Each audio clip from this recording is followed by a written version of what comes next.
इस बुलेटिन के प्रायोजक है पद्मा पाइप्स। नमस्कार, स्वागत है आपका खबर 24 न्यूज़ पर और आपके साथ में प्रदीप योगी दिखाते हैं आपको झालावाड़ और मंदसौर जिले की दिन भर की तमाम खबरें। सीएलएफ समूह द्वारा बुधवार को भवानी मंडी पंचायत समिति के गुराड़े जोगा में राजीविका स्वयं सहायता की महिलाओं को मधुमक्खी पालन का प्रशिक्षण दिया गया।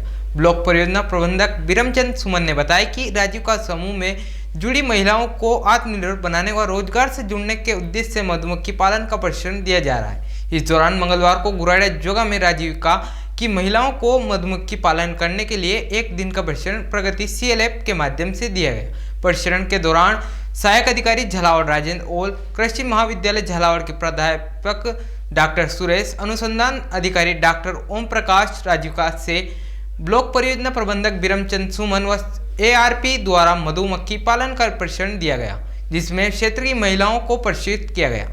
झालावाड़ में अनुसूचित जाति व जनजाति अत्याचार निवारण प्रकरण को समीक्षा बैठक मंगलवार को जिला कलेक्टर डॉक्टर भारती दीक्षित की अध्यक्षता में मिनी सचिवालय के सभागार में आयोजित की गई।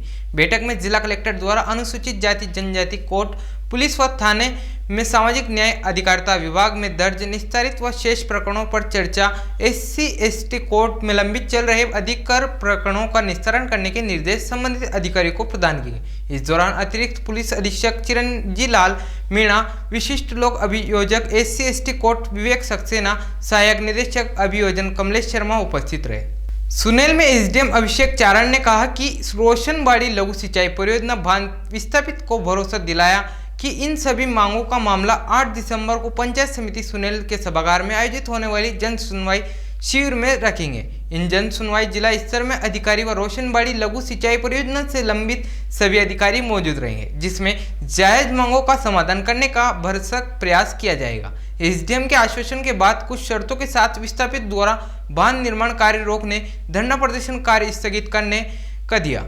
एसडीएम मंगलवार शाम करीब 5:30 बजे रोशनबाड़ी लघु सिंचाई परियोजना के बांध पर पहुंचे। वहां बांध पर निर्माण कार्य रोकने व धरना प्रदर्शन कार्य करने वाले मौजूद दर्जनों डूब विस्थापित परिवार से समस्याएं सुनी, जिसमें एसडीएम अभिषेक चारण ग्रामीणों से वार्ता कर लगभग 3.5 घंटे ग्रामीणों से समझाइश की गई समय से।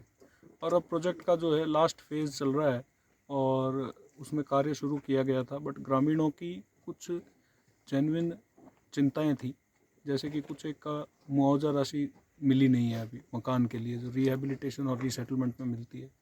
कुछ रास्ते जो इनके खेत डूब क्षेत्र से बच गए हैं, डूब क्षेत्र में नहीं गए हैं, उन खेतों तक जाने के लिए रास्ते अब अवेलेबल नहीं है।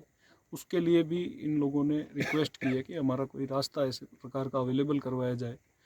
कुछ इनके मुद्दे इस प्रकार के हैं कि कुछ पुराने जो गांव डूब क्षेत्र में चले गए, उसमें कुछ मंदिर थे, धार्मिक स्थल थे, उन धार्मिक स्थलों का भी जो है रीसेटलमेंट में फिर से कंस्ट्रक्शन करवाया जाए, और वैसा प्रावधान भी है उसमें। एग्जीक्यूटिव इंजीनियर साहब भी हमारे साथ थे आज मौका विजिट में, तो उन्होंने ये बताया है कि रास्तों के लिए एक प्रपोजल लेके इस हिसाब से, और पॉसिबल है अगर बजट अवेलेबल है तो लैंड एक्विजिशन करके जो इम्पोर्टेंट रास्ते जिनकी आवश्यकता है ही है वो रास्ते अवेलेबल करवाए जाएंगे, लैंड एक्विजिशन करेंगे। गंगधार में व्यापारी के साथ फिल्मी स्टाइल में 28 लाख रुपए की लूट का पर्दाफाश मामले में पुलिस ने एक और सफलता अर्जित की। उन्हें पुलिस ने अनुसंधान के दौरान 4,55,000 रुपए नकद, मशक से रुपये से 46,300 रुपए के सामान किए जब्त। पूर्व में जिला एसपी ने मार्गदर्शन में एडिशनल एसपी व डीवाईएसपी गंगधार के नेतृत्व में 3 मुख्य आरोपी प्रेम सिंह, दिलीप व राहुल से 18,30,000 रुपए किए थे बरामद। हुनेल थाना क्षेत्र की है ये घटना। बेसुदा मंडी के विभिन्न वार्डों में सीसी व नाला निर्माण कार्य का भूमि पूजन विधायक देवीलाल धाकड़ ने गेती मारकर किया। इस दौरान नगर परिषद अध्यक्ष गायत्री पौराणिक ने बताया कि बेसुदा मंडी में 1,11,49,000 की लागत से 5 सीसी रोड व 8 नाला निर्माण का कार्य किया जाएगा। इस दौरान विधायक धाकड़ ने कहा कि आज देश भर में कांग्रेस द्वारा भारत जोड़ो यात्रा निकाली जा रही, मगर इस यात्रा का कोई औचित्य नहीं। ऐसी यात्रा जिसका कोई औचित्य हो, इस तरह की यात्रा हो। साथ ही हमारे देश का तिरंगा फिरना एक बड़ी ही गौरव की बात है। वहीं भाजपा सरकार का संकल्प रहा है कि सबका साथ सबका विकास हो। वहीं मंदसौर भाजपा जिला अध्यक्ष नाना लाल अटोलिया ने कहा कि मोदी सरकार ने भारत में आयुष्मान कार्ड योजना चलाई है, जिससे कि हर गरीब को चिकित्सा के क्षेत्र में सहायता मिल सके। इस दौरान भाजपा जिला पंचायत उपाध्यक्ष मनुप्रिया यादव, बेसुदा मंडल अध्यक्ष सौदान गुज्जर, नगर उपाध्यक्ष अर्जुन शर्मा, अजय पौराणिक, पार्षद राजा बाबू, पूर्व सरपंच श्याम गुजर, पार्षद रेखा गुजर सहित कई पार्षदगण मौजूद रहे। गरोट क्षेत्र के ग्राम जमुनिया के किसानों की शिकायत पर विधायक देवीलाल धाकड़ ने खाद की आ रही समस्या को लेकर शामगढ़ शांति कुंज वेयर हाउस पहुंचे, जहां किसानों से अपनी समस्या से विधायक धाकड़ को अवगत कराए। विधायक धाकड़ ने खाद में आ रही समस्याओं को लेकर जिला अधिकारी से चर्चा की और वेयर हाउस में उपस्थित कर्मचारी को निर्देश दिए गए। किसानों को खाद लेने में कोई परेशानी न हो, किसानों की लाइन लगी हो तो उन्हें टोकन देकर खाद वितरण किया जाए और ऐसी व्यवस्था की उनके लिए बैठने हेतु दरी व पानी की व्यवस्था हो, ऐसी चिंता करें। उपस्थित जनों ने विधायक धाकड़ का धन्यवाद ज्ञापित किया। मैं मंदसौर से आ रहा था तो मुझे जमुनिया वाले गोपाल जी का टेलीफोन आया कि यहाँ पर किसान परेशान हो रहे हैं। शामगढ़ में सुबह से जो लाइन में लगे हुए हैं और उनको बता दिया गया है कि कल सुबह आना है ना, तो कल सुबह आएंगे। फिर कल भी हमको टोकन वगैरह नहीं दिया तो किस हिसाब से देंगे? ये ना टोकन दे रहे हैं ना कुछ व्यवस्था हो रही है। किसानों को नियमानुसार और उनको समय पर खाद मिलना चाहिए, कुछ व्यवस्था बनाना चाहिए। तो मैंने इनसे कहा कि आप यहाँ पर पानी पीने की व्यवस्था करें, बिछात कर दें और नंबरिंग दे दें रजिस्टर में, ताकि जो पहले आया उसको उसी नंबर से सीरियल से खाद मिलना चाहिए। ऐसा ना हो कि जो पहले आया वो तो बाद में रुक जाए, बाद वाले को पहले दे दें। व्यवस्था आप जमाई है, तो मैंने इनको बताया है ये व्यवस्था जमाने के लिए बता दिया है, अब वो इसी हिसाब से करेंगे। मध्य प्रदेश के नीमच पुलिस ने बड़ी कार्रवाई को अंजाम देते हुए गांजे व अफीम की अवैध खेती पर कार्रवाई की। दरअसल मुखबिर की सूचना पर रामपुरा थाना क्षेत्र के बरलाई गांव में सरसों और तुअर दाल की आड़ में गांजे और अफीम की अवैध खेती की जा रही थी, जिसकी भंडाफोड़ नीमच जिले की पुलिस ने किया। आज सुबह तड़के नीमच एसपी सूरज कुमार वर्मा के मार्गदर्शन में 100 पुलिस कर्मी व अधिकारी रामपुरा के ग्राम बरलाई में पहुंचे, जहां 10 बीघा जमीन पर अवैध गांजे व अफीम की खेती मिली। गांजे और अफीम के पौधों को देखकर अनुमान लगाया जा रहा है कि लंबे समय से यह खेती की जा रही थी। जैसे कि पुलिस बल और गांव में पहुंचा तो इलाके में हड़कंप मच गई। वहीं एसडीओपी मनासा का कहना है कि यहां 12 खेत ऐसे पाए गए हैं जिसमें 3 अफीम के खेत थे और 9 गांजे के खेत पाए गए। वहीं राजस्व विभाग के अधिकारियों को पटवारियों को बुलाकर जमीन की नब्ती कराई जा रही है और इसके अलावा ड्रोन से पूरे इलाके में निगरानी की जा रही है। जमीन मालिक और किसके द्वारा यह खेती की गई थी इसका भी पता लगाया जा रहा है। गौरतलब है कि मालवा का नीमच मंदसौर जिला, जहां पर बड़े पैमाने पर अफीम की अवैध खेती की जाती है, इसी के आड़ में तस्कर भी सक्रिय होकर अपने काम को अंजाम देते हैं। खबरों में फिलहाल इतना ही, फिर मुलाकात होगी नई खबरों के साथ। तब तक देखते रहे खबर 24 न्यूज। इस बुलेटिन के प्रायोजक थे पद्मा पाइप्स।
नए विचार नया उपचार। क्या आप कम बालों के कारण अपनी उम्र से बड़े दिखते हैं? बाल कम होने के कारण मनचाही स्टाइल नहीं कर पाते हैं? तो आप घबराइए नहीं। न्यू हेयर रिप्लेसमेंट मात्र 4,999 रुपए में। हेयर वेकिंग, हेयर बॉर्डिंग एंड अधिक तरह के बालों को आधुनिक रूप से लगाया जाता है। प्रोप्राइटर है राकेश सोनी, जिनका मोबाइल नंबर है 9630913777। राहुल सोनी, जिनका मोबाइल नंबर है 9630130020। उनका पता है पुराने पुलिस थाने के पास घाटला गली, सुसनेर, जिला आगर। अगर आप जाना चाहते हैं महफिल में, शादी समारोह में और आपके सर पे है बाल कम, तो आप परेशान ना हो। मात्र 5,000 रुपए से अधिक कम में आप अपने बालों को स्टाइल चेंज कर सकते हैं, बाल नए लगा सकते हैं और आप जवान दिख सकते हैं। 19 वर्षों से निसंतानता के इलाज के प्रति समर्पित नीलकंठ IVF द्वारा आयोजित निसंतानता जागरूकता शिविर का लाभ उठाएं और ट्यूब ब्लॉक, IVF की बार विफलता, PCOD, अनियमित मासिक धर्म, शुक्राणुओं की कमी आदि समस्याओं के बारे में विशेषज्ञों से पाएं निःशुल्क परामर्श, जांचों और IVF पैकेज पर 20% की छूट। 23 नवंबर सुबह 10 बजे से दोपहर 3 बजे तक Swasthya hospital and diagnostic centre, bypass road, Madhuban colony, Kotri, Pidawa में। रजिस्ट्रेशन हेतु संपर्क करें 9529919142।